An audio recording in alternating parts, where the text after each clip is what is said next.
আপনি কি আজকে যা পরিস্থিতি বাংলাদেশে মুক্তিযুদ্ধের পর? এখন মুক্তিযুদ্ধ যখন হয়েছিল তখন হিন্দু মুসলমান ঐক্যবদ্ধভাবে লড়াই করেছিল বাংলা ভাষাকে সামনে রেখে। ভারত সর্বশক্তি দিয়ে তাকে সমর্থন করেছিল, পাকিস্তানের আগ্রাসনকে ঘুরিয়ে দিয়ে একটি নতুন রাষ্ট্রের জন্ম হয়েছে। কিন্তু আজ কি হচ্ছে? আজ কোথায় বাংলা ভাষা? আজ আক্রমণ চলেছে হিন্দুদের উপর। রবীন্দ্রনাথ ঠাকুর হিন্দু ছিলেন, এই জন্য রবীন্দ্রনাথ ঠাকুরের গানকেও আজকে জাতীয় সঙ্গীত থাকবে না, এটা তারা ঘোষণা করবার পথে চলেছে।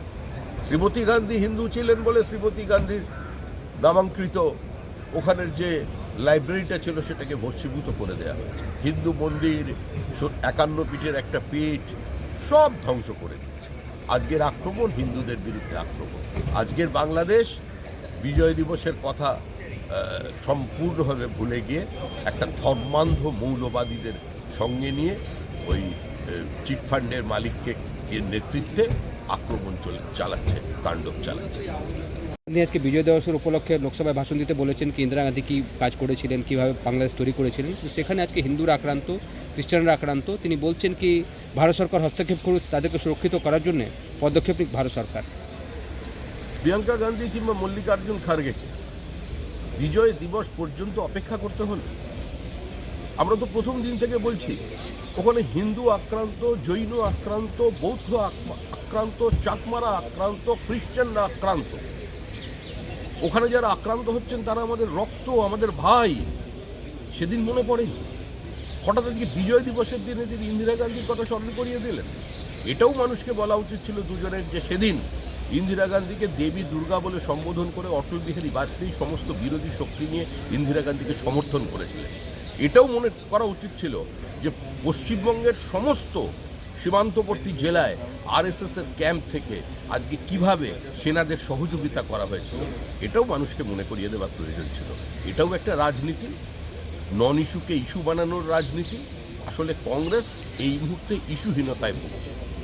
কংগ্রেসের কাজ হয়েছে বিভিন্ন আঞ্চলিক দলের দরজায় দরজায় গিয়ে অন্তত তাদের কাছে করুণা ভিক্ষা করা। একটা পরজীবী সংগঠনে শতাব্দী প্রাচীন পার্টি পৌঁছে গেছে।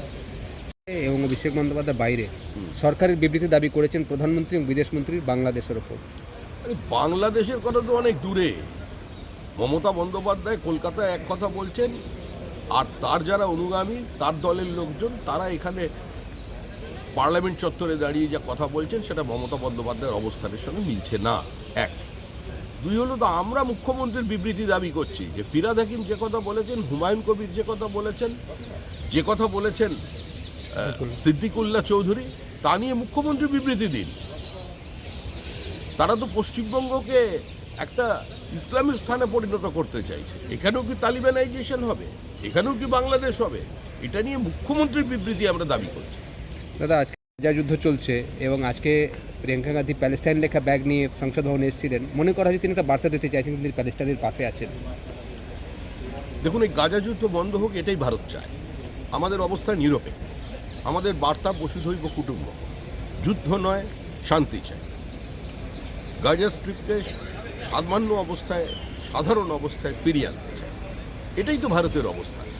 কিন্তু যেদিন হামাসের লোকজন ইসরায়েলে ঢুকে 700 নিরপরাধ মানুষকে খুন করলো, নির্বিচারে অসহায় মহিলা শিশুদের তুলে নিয়ে গেল, সেদিন যদি প্রিয়াঙ্কা গান্ধী ইসরায়েল লেখা ব্যাগ নিয়ে ঘুরতেন তাহলে তার অবস্থানটা স্পষ্ট।